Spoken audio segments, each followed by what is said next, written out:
Demain se terminera la COP26, la 26e conférence des Nations Unies sur le climat.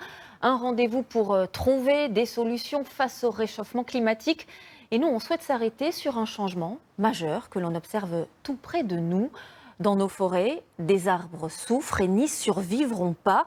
Voyez donc comment dans le Doubs, on passe à l'action. À Baume-les-Dames, Séverine Agy et Thomas Gatti.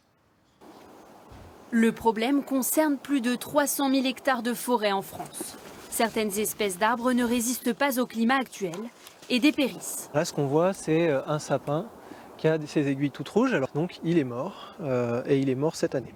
En cause, le manque d'eau dû au réchauffement climatique. En seulement 3 ans, les arbres sont morts par millions.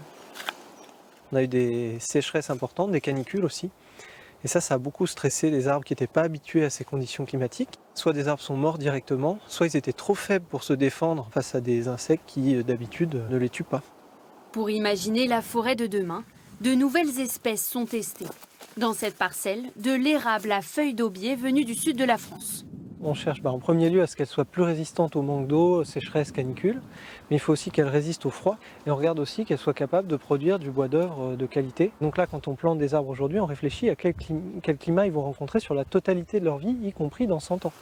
Ces arbres semblent s'adapter à leur nouvel environnement depuis qu'ils ont été plantés il y a 2 ans. Le taux de survie est très bon, on est à plus de 90%. Sur cette espèce-là, dans ce contexte-là, pour le moment, c'est positif. Positif, mais l'observation doit se faire sur des dizaines d'années pour tirer des conclusions.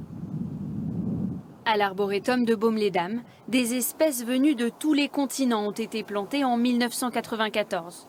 De quoi avoir plus de recul sur les essences qui ne résistent pas dans le temps, comme ces arbres venus d'Asie. Pendant 30 ans, ils ont vraiment survécu à toutes les conditions météorologiques. Et les 5 dernières années, on peut s'apercevoir qu'ils ont tous séché. Sur 92 essences qu'on a plantées, on en a peut-être moins de 10 où on n'a eu aucune perte. Le défi est de taille pour trouver des essences d'avenir, comme ces cèdres plantés il y a 85 ans qui se reproduisent aujourd'hui naturellement.